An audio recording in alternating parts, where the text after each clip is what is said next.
okwogera ne Katonda buli ku makya y'ensula ennamu ekulukutira mu bulamu bwaffe ne tufuna amaanyi agatuyamba okuyita mu lunaku lwonna. Funa amaanyi nga tonnafuluma nnyumba yo. Weewaawo erinnya lya Mukama waffe Yesu Kristo yeebazibwe. Wasuze otya gwe mukwano gwange akeeredde ku 3ABN TV? Mukama yeebala akukuumye ate nange nankuuma ne tuddamu okusisinkana mu kyokuyiga kyaffe ekyenkya eno eya leero. Tuli mu by'okuyiga ebikwata ku musaalaba.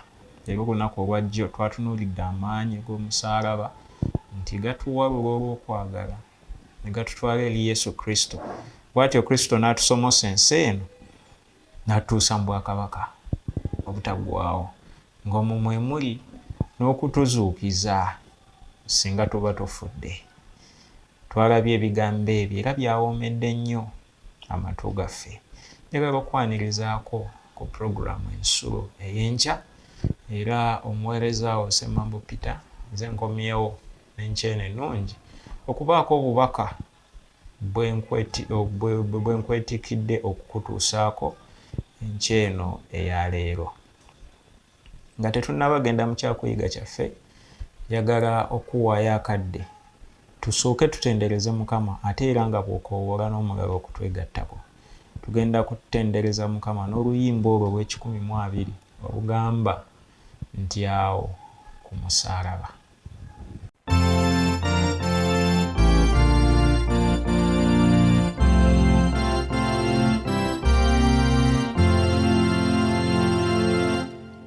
Awo ku musalaba awali amazzi aganaza ebibi oba onkumira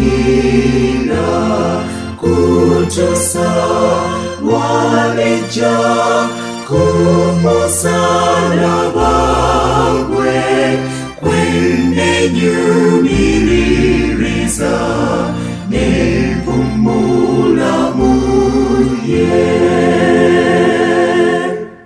okwonze omunaku wesanga eddembe omusana gwa Yesu negunjakira nze kutusa lwaleja ku musalaba gwe kwenenyumiririza nepumula muye kwesanga Yesu wange neyeraga gyendi nga ampa amaanyi ge gabeerenga munze kutusa lwaleja ku musalaba gwe kwenenyumiririza nepumula muye awo wendaberanga ganesiga Yesu alyoke anongose ye antuse jali kutusa lwaleja ku musalaba gwe kwenenyumiririza nepumula muye.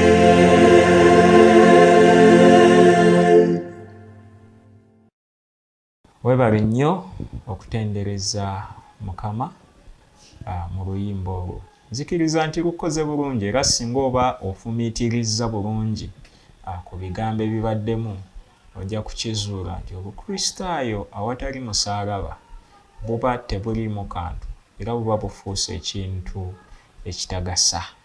Katwewombeeke tusabe nate tweyongereyo mu kyokuyiga kyaffe ekya leero. Otukoze bulungi Mukama. bw'obukeesezza nga tukyassa. Bangi abayinza okuba abagendedde mu kiro, naye Mukama ggwe ffe okyatuleseewo, tukwebaza. Twagala okuyiga ekigambo kyo ku nkya eno ekinaatuyamba okuzimba eby'omwoyo byaffe n'okututambuza okuyita mu lunaku.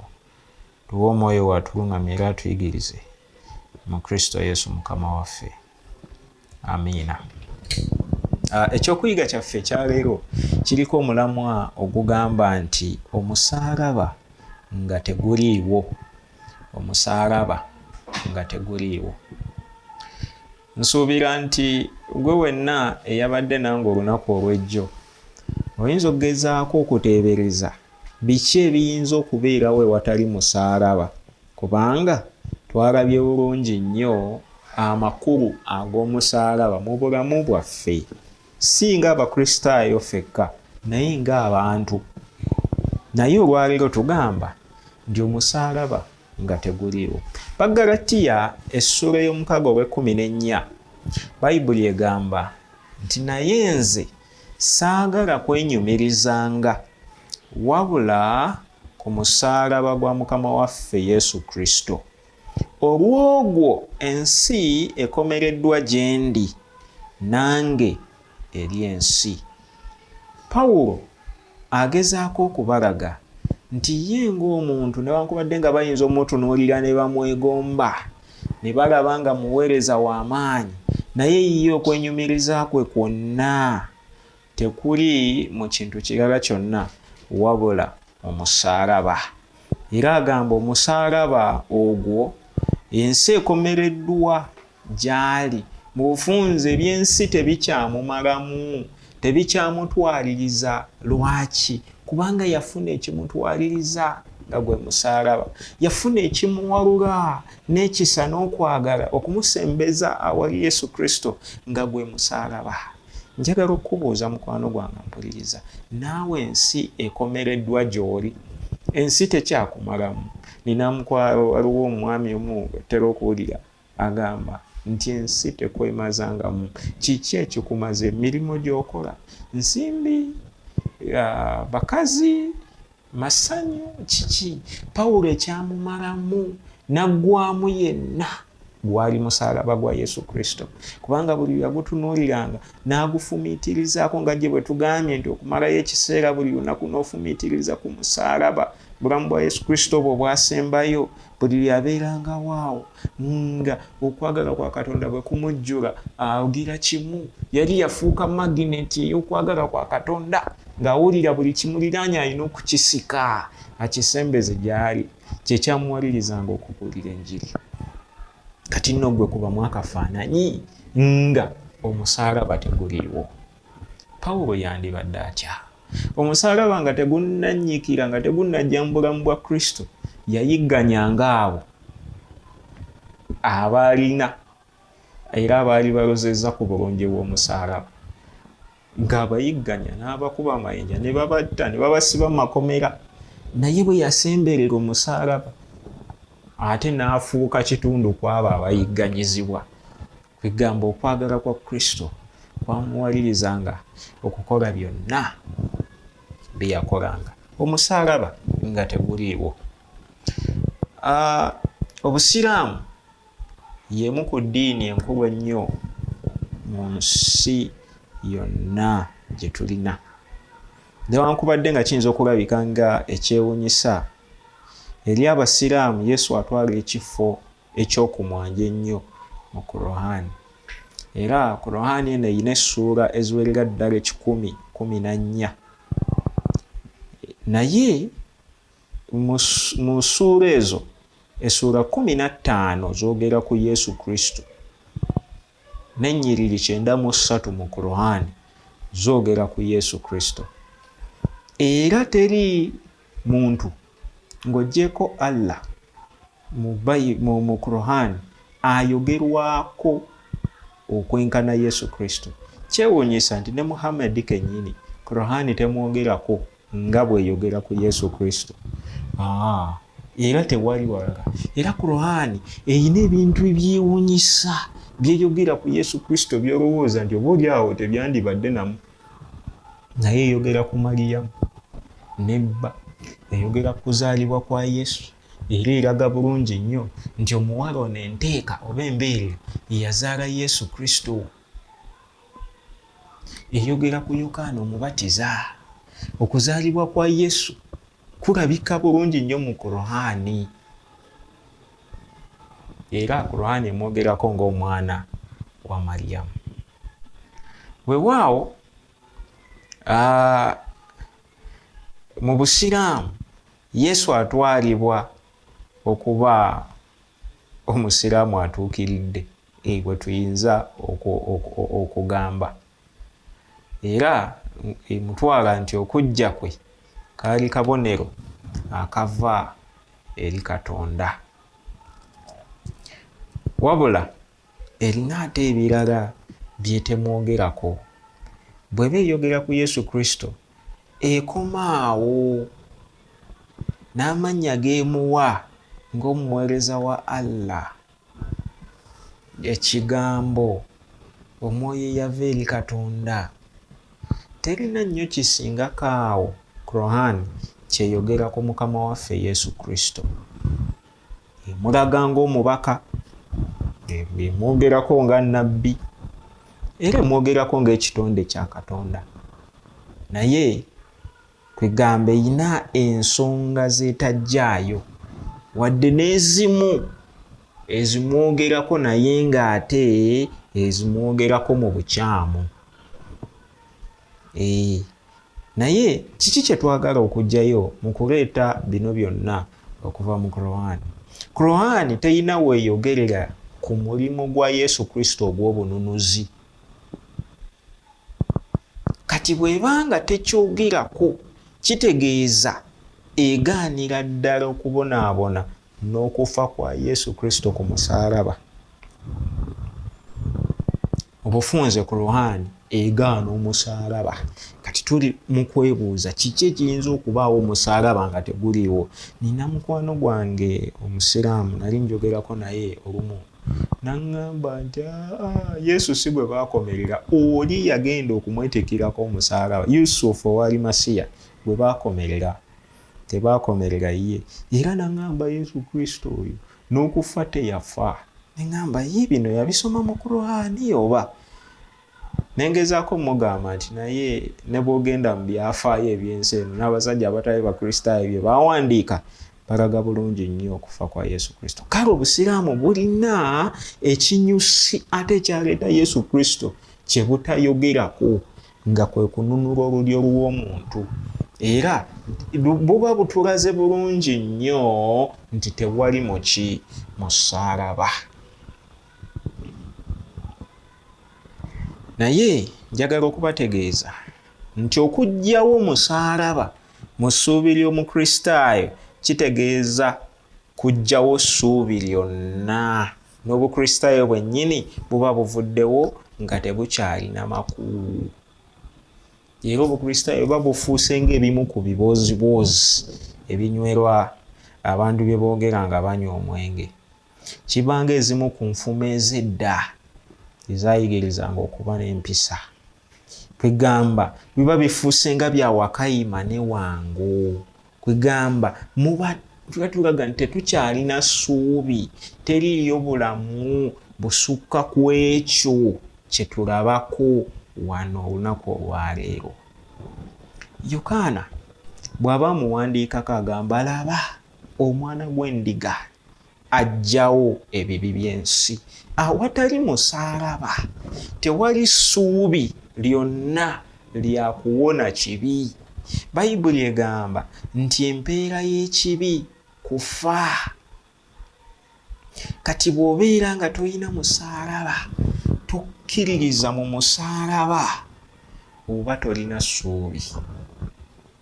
Kubanga kitegeeza tolina agenda kuggyawo bibi byo. Olunaku olwajjo twalabye nti omusaalaba guno bw'oyanukula okuyita, Katonda kwayita okuyita mu musaalaba, n'osembera ewali Kristo, tosobola kusigala mu kibi. oba mu butali butuukirivu.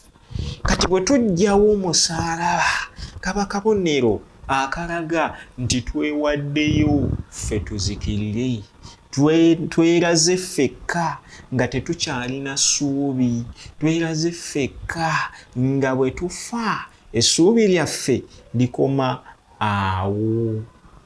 Kyova olaba abantu bajja kukola nnyo balwane okulaba nga basigala mu nsi eno, kubanga bambi bangi tebalina ssuubi, bangi bakola ebintu nga bakimanyi nti nze bwe nfa nga biwedde. Ayingi ne batugamba nti bw'ozaala ng'obwozuukidde teriiyo byakuzuukira, naye lwaki embeera ezo zonna weeziri? Kubanga abantu omusaalaba baaguggyawo obulamu bwabwe. Awatali musaalaba tetusobola kutegeera kwagala kwa Katonda kwalina gye tuli, kubanga twakirabye nti ku musaalaba walabikira okwagala kwa Katonda. Omuntu ng'amaze okwonoona, Bayibuli eraga nti ne bwe twali nga tukyali babi, omwana wa Katonda n'ajja atulokole. Ekyo kyokka tusobola kukirabira ku musaalaba. Yesu Kristo bw'atwalibwa nga nnabbi ne kikomaawo nga tetulina mulamwa gwe tumulabamu ogw'obununuzi, okujja kwe kuba tekwakola makulu. Kale n'olw'ensonga eyo abantu bangi bafuuse abatalina ssuubi mu bulamu buno. Abantu bangi abatamanyi nti bayinza n'okusonyiyibwa ebibi byabwe kubanga omusaalaba baaguggyawo. Bali mu bulamu kwegamba obutalina ssuubi. Bangi balimbiddwa nti bw'onoofa nga tukusabira, ne beeyonoona nga bamanyi bwe banaafa bagenda kusabirwa. So nga ate obulamu bandibuwadde eri Yesu ne batunuulira omusaalaba ne gubawo essuubi nga bakyali balamu. Ewali omusaalaba, omusaalaba gututegeeza nti tewali muntu n'omu ayina kwesasulira mpeera ya kibi kye. Lwaki? Yesu Kristo yatufiirira ekibi, yasasula ebbanja. Ekyo ekyali kigenda okubalibwa ku nze kyabalibwa ku ye.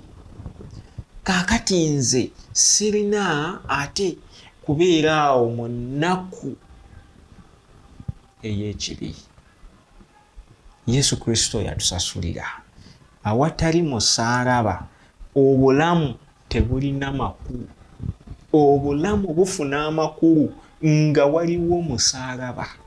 Gwampuliriza mukwano gwange, oba omusaalaba ogukiririzaamu oba togukiririzaamu, obulamu bwo weebuli bukoza amakulu kubanga Yesu Kristo yafa ku musaalaba ku lulwo olwange. Era singa omusaalaba guno n'oguggya mu bulamu bwo, ogenda kufuuka muntu ali awo atalina ssuubi, atamanyi na kiddako mu bulamu bwo.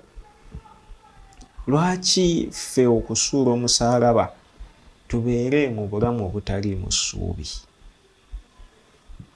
Kale okuyigiriza kwonna, okugezaako okunyoomoola, okugezaako okuggyawo obuyinza n'amaanyi agali mu musaalaba, agali mu ssaddaaka ya Mukama waffe Yesu Kristo gye yatukolera, okwo kwonna kuba kuyigiriza okutalina makulu okw'obulimba. Nteekateeka ya Sitaani ey'okulaba nti abantu tebalokolebwa, era engeri yokka abantu gye bayinza okusigala mu nsi eno ne bafa ne basaanawo ne batalokolebwa kwe kuggya amaaso gaabwe ku musaalaba. Buli lw'otunuulira omusaalaba olaba oyo eyaguliko. Kyekyenjawulo. Yesu Kristo yafuula omusaalaba okuba n'amakulu. Naye buli lwe tuggyawo omusaalaba ogwo, Yesu Kristo tetusobola kulaba kwagala kwe. Era Sitaani ayagala tunyoomoole omusaalaba. Ayagala tubeerewo ng'omusaalaba tetugulabamu kantu. Ku nkomerero ya byonna tuzikirire awamu naye. Sitaani akimanyi bulungi nti takyalinayo kakisa kalala gwabadde takimanyi ne kino kankikubuulire. Yesu Kristo bwe yafa ku musaalaba ebya sitaani ne bikoma, takyalinayo wadde ettondo ly'essuubi. Kati kikyakola akuŋŋaanya bangi basobole okugenda nabo. Bw'atyo bw'akola, ayagala olwebeeya lw'abantu baanaagenda nabo. Ate ekisinga okuluma nti ne Bayibuli egamba bangi bajja kugenda nabo. Bw'otunuulira ku Bikulu Essula ya 20, Bayibuli ng'eyogera ku bagenda okusaanyizibwawo mu Geyeena, egamba nti bangi ng'omusenyu gw'ennyanja, tebabalika. Abantu abasinga obungi bagenda kubula, abagenda okulokolebwa bayinza okuba abatono. Naye lwaki? Kubanga omusaalaba tegwali mu bulamu bwabwe. Omusaalaba baaguggyawo. Bayibuli kyeva egamba eri mu Bakolinsi ekisooka, essuula esooka olunyiriri lw'18, nti eri abo ababula omusaalaba kwegamba bagulaba nga teguliimu, bagamba nti busirusiru. To them that perish, the cross is foolishness.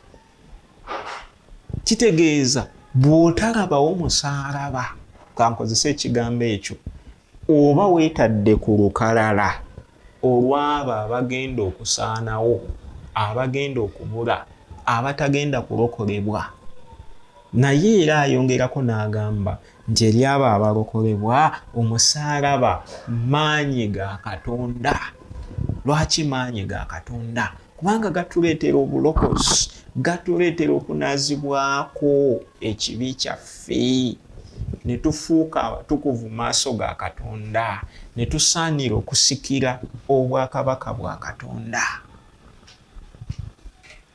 Bayibuli egamba mu Bafiripi essula ey'okusatu, Bafiripi essula ey'okusatu olw'18 ne 19, Bayibuli eyogera ebigambo bino. Egamba nti kubanga bangi abatambula be nabuulirako emirundi emingi, ne kaakano mbabuulira nga ng'ab'amaziga, nga be balabe ab'omusaalaba gwa Kristo. Pawulo agamba alina be yabuulira enjiri ng'akyayongera n'okubabuulira, naye nga baafuuka balabe ba musaalaba tebagukkiriza. Be bintu bye bakola byebyo ebinyoomoola omusaalaba. Balina empisa embi, bakola ebintu kwegamba Mukama Katonda by'atakkiriza, nga balabe ab'omusaalaba gwa Kristo. Gwe wooli awampuliriza, oli ku ludda ki? Oli mulabe wa musaalaba oba nedda? Weetegereze biki ebigenda okutuuka ku balabe b'omusaalaba. Agamba nti enkomerero yaabwe kwe kuzikirira. Lunyiriri olw'19. Katonda waabwe lwe lubuto, era ekitiibwa kyabwe kiri mu nsonyi zaabwe. Balowooza bya mu nsi. Kaakati nno kankubbireko ekyama. Abanyooma omusaalaba, abalabe b'omusaalaba, abajjawo omusaalaba, bye bino bye bakola. Katonda waabwe lubuto, bakolerera kwekkusa kyokka, tebafaayo ku bantu balala. Abantu balidde, oli n'alya eddwaliro ddamba ne liggweera mu lubuto lwe. Omwana w'omunaku n'afa ng'aboyaana ng'abonaabona. Abo balabe ba musaalaba. Agamba nti balowooza bya mu nsi, tebalinaayo kintu kyonna kyamakulu kisukkako wano ku nsi kye beenyumirizaamu. Beenyumiriza mu bulungi bwa ku nsi wano. Balowooza byonna eby'oku nsi bwe babinyumirwa nga kiwedde. Bakubiriza abantu okukola ebintu ebitali mu Bayibuli, Katonda by'atakkiriza. Balabe ba musaalaba. Naye ekyennaku Bayibuli egambye enkomerero yaabwe kuzikirira. kiki ky'otwalanga ekikulu ennyo mu bulamu bwo? Yesu Kristo omutwala otya? Omutwala ng'omusajja omulungi eyali abaddeko ku nsi kuno? Omutwala ng'omubaka eyava eri Katonda n'ajja ku nsi kuno ne bikoma awo? Omulaba nga mwana wa Mariyamu n'okoma awo? Oba mutabani wa Yusufu oba Yozefu? Kiki kikka ebuziba ekikwata ku bulamu bwo ky'olaba ky'ofuna mu Kristo Yesu? Njagala okutegeeza, Bayibuli egamba Mikaaya Ssuula 4 olw'ekkumi n'ebbiri nti tewali linnya ddala eryatuweebwa eritugwanira okulokolebwa. Tewali. Yesu Kristo yekka, mu ye mwe tusobola okufuna obulokozi, mu ye mwe tusobola okufuna obuwanguzi okuva mu nsi eno, mu ye mwokka mwe muli obulamu obutaggwaawo buli omu bwe yeetaaga. Olw'okuzuukira kwe n'okufa kwe, Yesu Kristo yatufunira ebibanja oba ngamba ebyapa mu nsi empya, mu nsi abantu mwe bagenda okuwangaalira lubeerera eteriba kufa, eteriba nnaku. Gwe bw'onyooma olw'omusaalaba, bw'oguggyawo mu bulamu obwo, oba oyolekedde okuzikirira emirembe n'emirembe, era oba ofuuse atalina ssuubi. Njagala okumaliriza nga nkukoowoola nti yagala omusaalaba, sembeza omusaalaba. Yesu Kristo asukka ku kubeera omuntu omulungi owa bulijjo. Yesu Kristo mununuzi wo. Yesu Kristo yafa ku musaalaba ku lulwo, ku lwange. Kkiriza ssaddaaka gye yakola, obulamu bwo bumukwase lw'ojja okubeera n'essuubi erisukka ku nsi eno. Nsaba Mukama akuwa omukisa. Katusabe. Weebale Mukama, kubanga omusaalaba kasigaddewo bulijjo ng'akabonero ak'okwagala kwo, akabonero ffenna mwe tufunira essuubi. Twakkiriza ne tufuuka Abakristaayo Mukama olw'omusaalaba. Tusaba omulabe aleme okutulimbalimba, tuwe amaanyi era n'omwoyo w'okwawula, tusobole okwawula obulimba bwa Sitaani ng'agezaako okutuggya mu maaso g'omusaalaba. Naye Ayi Kitaffe, tulemenga okuba abalabe, naye mikwano gyo, mikwano gya Yesu. Bannaffe bonna Mukama batakkiriza musaalaba, tubateeka mu mikono gyo. Teekawo emikisa gyonna egiyinza okubaleetera okukkiriza, bwe batyo bawalulibwa ekisa okusembeza omwana wa Yesu Kristo, kubanga nabo yabafiirira. Naffe Mukama tunyweze, tweyongere okutambulira mu kkubo eryo edduŋŋamu, ow'omukisa emirimu gy'emikono gyaffe. Olunaku olwaleero tutambulire mu bukuumi bwo mu Kristo Yesu Mukama waffe. Amiina. Kwagaliza olunaku olulungi, ekisa kya Mukama waffe Yesu Kristo kyeyongere gy'oli. Okwogera ne Katonda buli ku makya y'ensula ennamu ekulukutira mu bulamu bwaffe ne tufuna amaanyi agatuyamba okuyita mu lunaku lwonna. Funa amaanyi nga tonnafuluma nnyumba yo.